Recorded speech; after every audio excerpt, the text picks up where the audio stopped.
Rahul dilemma తీరింది. ఇటీవల ముగిసిన లోక్సభ ఎన్నికల్లో ఆయన ఇటు రాయ్బరేలీతో పాటు కేరళలోని వయనాడ్ నుంచి పోటీ చేసి 2 చోట్ల గెలుపొందారు.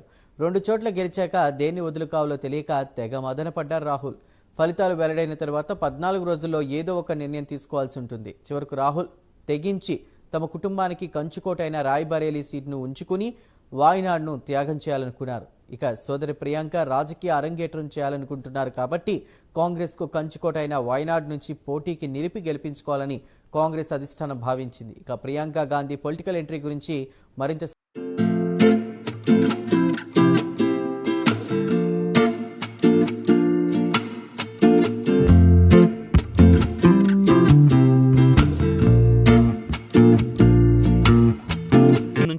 మరొకరు రాజకీయ ఎంట్రీ ఇవ్వబోతున్నారు. ఇటీవల ముగిసిన లోక్సభ ఎన్నికల్లో రాహుల్ గాంధీ దక్షిణాదిన వయనాడ్ నుంచి, అటు ఉత్తరాదిన రాయబరేలీ నుంచి పోటీ చేసి 2 చోట్ల భారీ మెజార్టీతో గెలుపొందారు. ఇక గెలుపొందిన తర్వాత ఏ సీటు ఉంచుకోవాలో, ఏది త్యజించాలో మల్ల గుల్లాలు పడ్డారు. చివరకు తెగించి ఆయన రాయబరేలీ సీటును ఉంచుకుని వయనాడ్ సీటును త్యాగం చెయ్యాలని నిర్ణయించారు. ఇక ఖాళీ అయిన వయనాడ్ నుంచి తన సోదరి ప్రియాంకను బరిలో నిలపాలని కాంగ్రెస్ అధిష్టానం సోమవారం నాడు నిర్ణయించింది. అయితే రాహుల్ రాయబరేలీనే ఎందుకు ఎంచుకున్నారన్న విషయానికొస్తే 2027లో ఉత్తరప్రదేశ్ శాసనసభకు ఎన్నికలు జరగనున్నాయి. అప్పుడు కాంగ్రెస్ పార్టీ బీజేపీకి గట్టి పోటీ ఇవ్వాలని నిర్ణయించింది. 2022లో జరిగిన ఎన్నికల్లో బీజేపీ చేతిలో కాంగ్రెస్ చిత్తుచిత్తుగా ఓడిపోయింది. యూపీ ఇన్ఛార్జిగా ప్రియాంక గాంధీ వ్యవహరించారు. ఆమె నాయకత్వంలో కేవలం 2 సీట్లు మాత్రమే కాంగ్రెస్ పార్టీ గెలిచింది. వచ్చే శాసనసభ ఎన్నికల్లో ఉత్తరప్రదేశ్లో పాగా వేయడానికి ఇప్పటి నుంచే క్షేత్రస్థాయిలో పనిచేయాలని రాహుల్ నిర్ణయించారు. అందుకే రాయబరేలీని ఉంచుకుని వయనాడ్ను వదులుకోవాలన్న టాక్ కాంగ్రెస్ పార్టీలో వినిపిస్తోంది.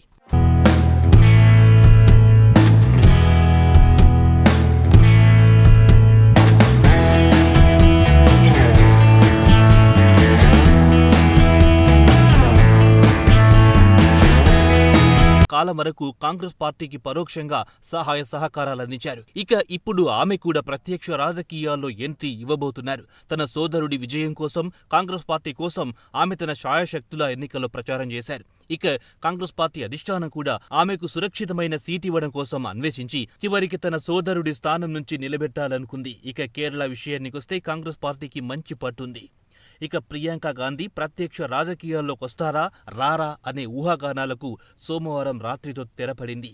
ఎట్టకేలకు కాంగ్రెస్ పార్టీ అధిష్టానం ప్రియాంక గాంధీ వయనాడ్ లోక్సభ నియోజకవర్గం నుంచి తన రాజకీయ అరంగేట్రం చేస్తారని కాంగ్రెస్ ప్రెసిడెంట్ మల్లికార్జున ఖర్గే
కాలంలో తనకు అండగా నిలిచారు. కేంద్రంలో బలమైన ప్రభుత్వంతో పోరాటానికి తనకు శక్తినిచ్చారు. అది తాను ఎన్నటికీ మరిచిపోను అని రాహుల్ గాంధీ కాస్త ఉద్వేగంతో అన్నారు. 2019 లోక్సభ ఎన్నికల్లో కాంగ్రెస్ పార్టీకి కంచుకోటైన అమేథీ నుంచి బీజేపీకి చెందిన స్మృతి ఇరానీ చేతిలో ఘోర పరాజయం పొందారు రాహుల్. 2024లో జరిగిన లోక్సభ ఎన్నికల్లో కూడా రాహుల్ వయనాడ్లో సిపిఐ-ఎం అభ్యర్థి అన్ని రాజాపై 3,64,422 మెజార్టీతో గెలుపొందారు.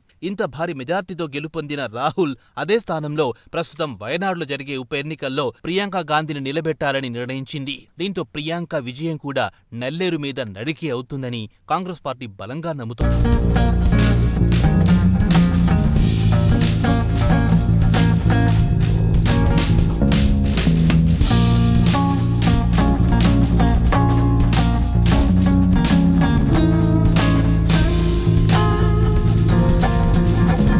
ఉత్తరాది అటు దక్షిణాది నుంచి పార్లమెంట్లో ప్రాతినిధ్యం వహిస్తున్నట్లవుతుందని చెబుతున్నారు. రాహుల్ వయనాడ్ లోక్సభ సీటును రాజీనామా చేసినంత మాత్రాన కాంగ్రెస్ పార్టీ వయనాడ్ను వదులుకున్నట్లు కాదు, వయనాడ్ను కాంగ్రెస్ పార్టీ దత్తత తీసుకున్నట్లే అని రాజకీయ విశ్లేషకులు అభిప్రాయపడుతున్నారు. గాంధీ కుటుంబానికి ప్రస్తుతం వయనాడ్ అత్యంత కీలకమైన నియోజకవర్గం. అలాగే తమిళనాడులో వారికి ప్రత్యక్షంగా ఎలాంటి ప్రాతినిధ్యం లేదు. ఇక కర్ణాటక విషయానికి వస్తే అక్కడ డీకే శివకుమార్ ప్రస్తుతం ఆయన డిప్యూటీ సీఎంగా ఉన్నారు.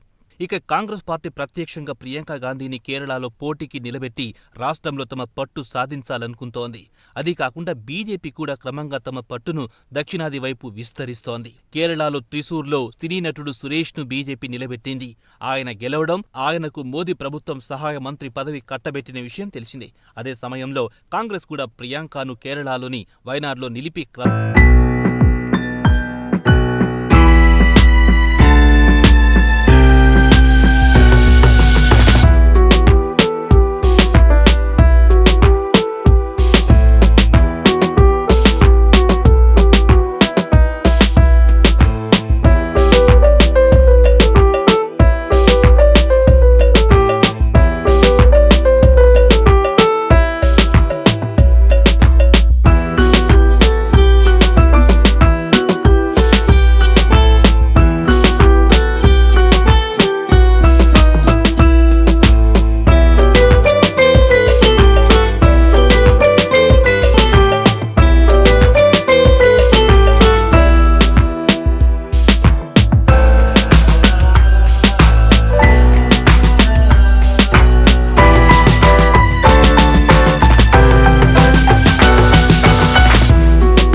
గదించారు. కాంగ్రెస్ పార్టీలో కీలక మీడియేటర్ కమ్ ట్రబుల్ షూటర్ గా పేరు సంపాదించుకున్నారు. అలాగే ఆమె మంచి వక్తగా నిరూపించుకున్నారు. తన పదులైన ప్రసంగాలతో మాస్ ను ఆకట్టుకుంటున్నారు. ఇటీవల జరిగిన ఎన్నికల్లో ఆమె ఎన్నికల ప్రసంగాలను బట్టి చూస్తే ఇది తెలిసిపోతోంది. ఇక కాంగ్రెస్ పార్టీ మధ్యప్రదేశ్, రాజస్థాన్, ఛత్తీస్గఢ్ ఎన్నికల్లో పరాజయం పొంది పార్టీ ఉనికిని కోల్పోయే స్థితికి చేరుకుంది. తాజాగా ప్రియాంక గాంధీ ప్రత్యక్ష రాజకీయాల్లో ప్రవేశించి వయనాడ్ నుంచి పోటీ చేసి గెలిచి లోక్సభలో అడుగుపెట్టి బీజేపీని సమర్థంగా ఎదుర్కొనే సత్తా ప్రియాంకకు ఉందనేది రాజకీయ పరిశీలకుల అంచనా. మరి వయనాడ్ ప్రజలు ఆమెకు బ్రహ్మరథం పడతారా లేదా అనేది మరో 6 నెలలాగితే అది తేలిపోతుంది. Let's wait and watch.